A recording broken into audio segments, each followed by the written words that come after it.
Professor Manoj Jha. शुक्रिया madam, शुक्रिया आपके वहाँ होने के लिए भी। बस मैं आपके माध्यम से ये कहना चाहूँगा कि इतिहास में, संसदीय लोकतंत्र के इतिहास में ऐसे क्षण आते हैं जब ये कहना मुश्किल हो जाता है, जो मीडिया के लोग पूछते हैं बाहर, आइज और नोज। ये मसला यस और नो का नहीं है माननीय उपसभापति जी। ये मसला हमारे देश की तारीख से जुड़ा हुआ है। ये मसला इस बात से जुड़ा हुआ है जो प्रधानमंत्री जी ने अभी बीते दिनों सेंट्रल हॉल में कहा था, कैनवस बड़ा होगा, आकृति बड़ी होगी। बड़ा कैनवस है लेकिन आकृति छोटी गढ़ी जा रही है और ये इतिहास स्मरण करेगा, ये मैं आपके माध्यम से कहना चाहता हूं। अब नारी शक्ति वंदन अधिनियम, मुझे तो समझ में नहीं आया कि ये लेजिस्लेशन है या किसी तरह का धार्मिक ग्रंथ की एक उसका शीर्षक है, क्योंकि बचपन से पढ़ता आया इस देश में।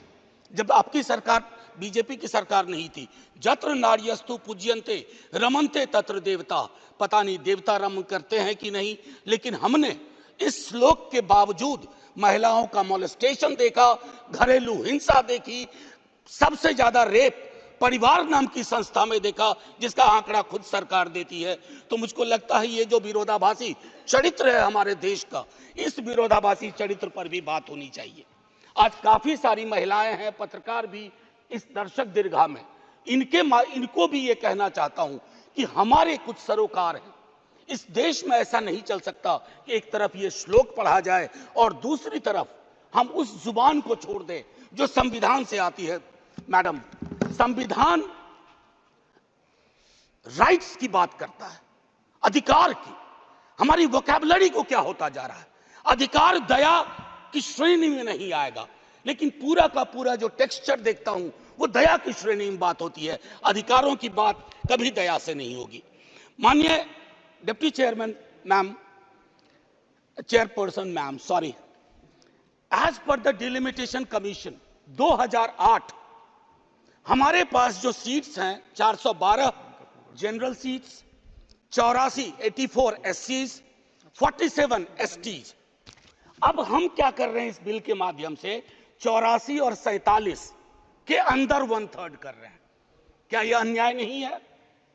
एग्जिस्टिंग सीट्स में नहीं, जो 33% आ रहा है उसके अंदर, जिसका आंकड़ा अभी के हिसाब से 136 सीट बैठता है, उसमें एससी, एसटी और ओबीसी की व्यवस्था हो। क्योंकि देखिए, मैं आपके माध्यम से कहूं, हर महिला को बहुत मुश्किल से आगे बढ़ना पड़ता है, ये आप भी जानती है।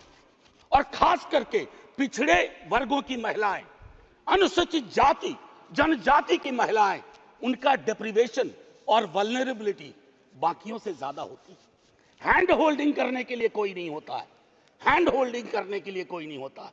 अगर आप पहुंची तो बिना हैंड होल्डिंग के, लेकिन उन पिछड़ी जाति की महिलाओं का क्या, जिनके हैंड होल्डिंग के लिए ना हमारे धर्म ग्रंथों में कोई व्यवस्था है और ना आज की समकालीन बातचीत में कोई व्यवस्था है।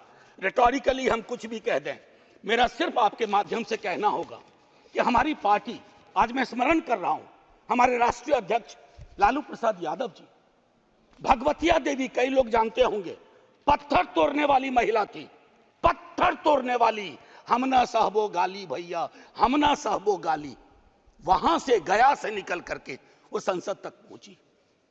क्या उसके बाद भगवतिया देवी आ पाई, फूलन देवी आ पाई? वो इसलिए नहीं आ पाई कि हम आपको दोष नहीं देते हैं, हमारी व्यवस्थाएं संवेदन शून्य है। मैं तो आग्रह करूंगा तमाम साथियों को, आप किसी भी दल में हो, आज एक बार उससे बाहर निकल करके सोचिए। यह ऐतिहासिक क्षण सचमुच ऐतिहासिक होगा अगर हमने आज इतिहास को व्यापक कैनवस पर देखा, जो प्रधानमंत्री जी कहते हैं। और प्रधानमंत्री जी की कथनी और करनी में फासला नहीं होना चाहिए, और यह फासला इसलिए नहीं होना चाहिए कि बड़े दूर फासले पे लोग खड़े हैं, अत्यंत पिछड़ी जातियों के लोग। मैडम, आप, अगर आपके माध्यम से मेरी बात पहुंच रही हो, तो आज मैं आग्रह करूंगा तमाम साथियों से, चिंता न करिए दलीय व्हिप की। दलीय व्हिप समाज की व्यवस्था पे भारी होना चाहिए। इसलिए मैंने कहा समर्थन विरोध नहीं, आज भी मौका है इसको सेलेक्ट कमेटी में भेज करके एससी एसटी और ओबीसी को इनकॉर्पोरेट किया जाए। नहीं, आज हम नहीं करेंगे, हम ऐतिहासिक गुनहगार होंगे। मैं यकीन के साथ कहता हूं, बाहर लोग वॉच कर रहे हैं, कहेंगे कि तुमने क्या किया, ये व्यवस्था ऐसे नहीं बदली जाती है।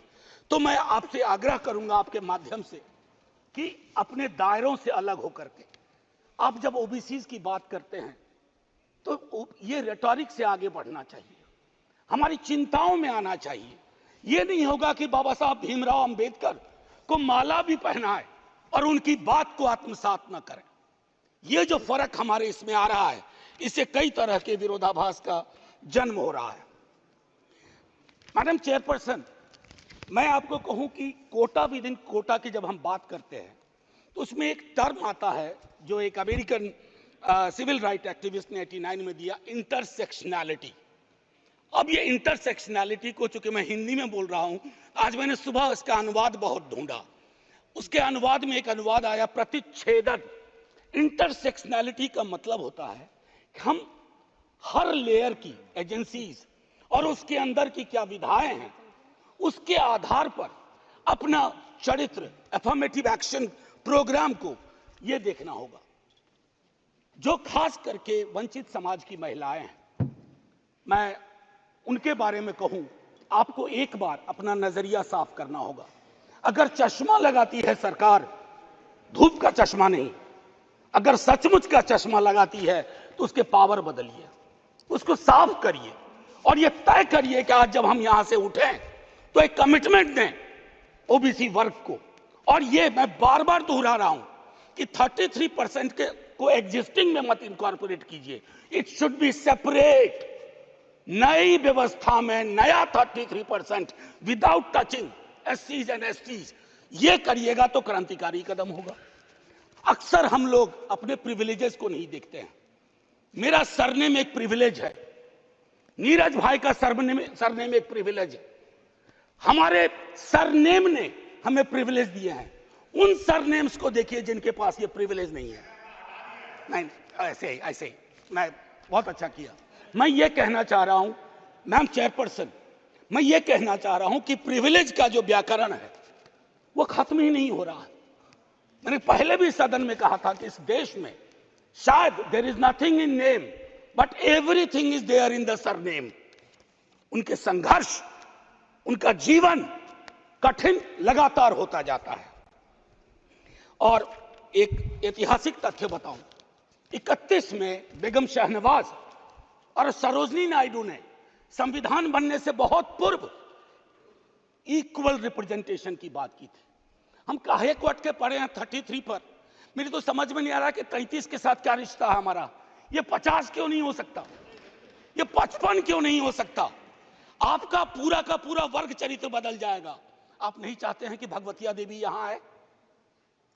हमेशा एक खास सरनेम, मैं तो बार बार कह रहा हूं कि जो अलग अलग दलों में भी हैं, अगर वो पहुंचे हैं यहां तक अपने संघर्ष से, तो उनको आज ये आवश्यकता है, उनको ये भरोसा दिलाया जाए कि ऐसी कोई चीज आगे नहीं होगी, सबके लिए खुलेगा। आपकी ये जो नई पार्लियामेंट है हमारी, ये रंगीन ज्यादा होगी। इंद्रधनुष में कई रंग होते हैं। हम ये कौन सा बिल ला रहे हैं जिसमें ब्लैक एंड व्हाइट के बाद शेड्स ऑफ ग्रे भी नहीं है? अगर हमारा उद्देश्य डिपेंडिंग ऑफ डेमोक्रेसी है तो कदम उस दिशा में बढ़ाने होंगे। मैंने पहले भी कहा था कि 2010 में हमारा रिप्रेजेंटेशन देखिए, उसमें हमने SC, ST, OBC and minorities की बात की थी। और हम इसलिए नहीं कर रहे हैं, हम चाहते हैं कि वर्ग चरित्र बदले। संसद सचमुच में प्रतिनिधित्व की संस्था बने जिसमें सबके आकार हों, सबकी शक्लें हों। ये ना हो कि एक प्रभुत्व वर्ग का उस पर हमेशा उस पर छाप रहे। अब मैं कहूं कि अभी जातिगत जनगणना कल शाम के बाद, मैम चेयरपर्सन, अब मैं आपका अटेंशन चाहता हूं। कल शाम के बाद इस देश में लोकसभा में बिल पास हुआ, उससे ज्यादा इस बात की चर्चा हो रही है ओबीसी के साथ नाइंसाफी हुई। इस बात की चर्चा हो रही है कि जातिगत जनगणना पर क्यों ब्लॉक किया जा रहा है। और मैं ये कह रहा हूं, हमारे सीएम नीतीश जी और तेजस्वी जी डिप्टी सीएम, उन्होंने जातिगत सर्वेक्षण कराया। 28 अगस्त को मेरे पास दोनों एफिडेविट है। पहले एफिडेविट कौन लेके गए? सरकार। तुषार मेहता खड़े होते हैं, सॉलिसिटर जनरल, ये कहते हैं कि state government can not do any activity like census और एक्टिविटी अकिन टू सेंसस। लेकिन शाम तक जब अप्रोर होता है, दूसरी एफिडेविट आती है, कहती है गलती से वो पैराग्राफ लग गया था। सरकारें ऐसी गलतियां नहीं करती हैं, ये मानस करवाता है, ये प्रेजुडिस माइंड करवाता है। मैम चेयरपर्सन, बस ज्यादा नहीं लूंगा। मैंने कई संशोधन दिए हैं मैडम चेयरपर्सन, मैंने कई संशोधन दिए हैं। उन संशोधनों पर भी सरकार विचार करे। हाथ जोड़ के कहता हूं, आपका कुछ भी नहीं बिगड़ेगा। हृदय विशाल रखना चाहिए। छोटे मन से, आप ही के बड़े नेता कह गए थे, छोटे मन से कोई बड़ा नहीं होता। कैनवास पे बड़ी लकीर खींचिए। और मैं आखिरी में एक बात कह के खत्म करूंगा कि गले मिलकर गला दबाने की कोशिश ना हो। मैम चेयरपर्सन, 1 मिनट, एक कविता लेके आया था, उसके पहले गले मिलकर गला ना दबाइए। और ये कविता पढ़ के खत्म करूंगा और जय हिंद बोल दूंगा। ये ओम प्रकाश वाल्मीकि जी का है। इसमें जो प्रतीक हैं वो किसी जाति विशेष के लिए नहीं है, क्योंकि हम सब के अंदर एक ठाकुर है जो न्यायालयों में बैठा हुआ है, विश्वविद्यालयों में बैठा हुआ है, संसद की दहलीज को वो चेक करता है। तो कविता कुछ यूं है। चूल्हा मिट्टी का, मिट्टी तालाब की, तालाब ठाकुर का। भूख रोटी की, रोटी बाजरे की, बाजार खेत का, खेत ठाकुर का। बैल ठाकुर का, हल ठाकुर का, हल की मूठ पर हथेली अपनी, फसल ठाकुर की। कुआं ठाकुर का, पानी ठाकुर का, खेत खलिहान ठाकुर के, गली मोहल्ले ठाकुर के, फिर अपना क्या, गांव, देश, शहर। और मैं फिर से क्लैरिफाई करता हूं, वो ठाकुर मैं भी हूं, वो ठाकुर संसद में है, वो ठाकुर विश्वविद्यालयों में है, वो ठाकुर विधायिका को कंट्रोल करता है। इस ठाकुर को मारो जो हमारे अंदर है। जय हिंद मैम, जय हिंद।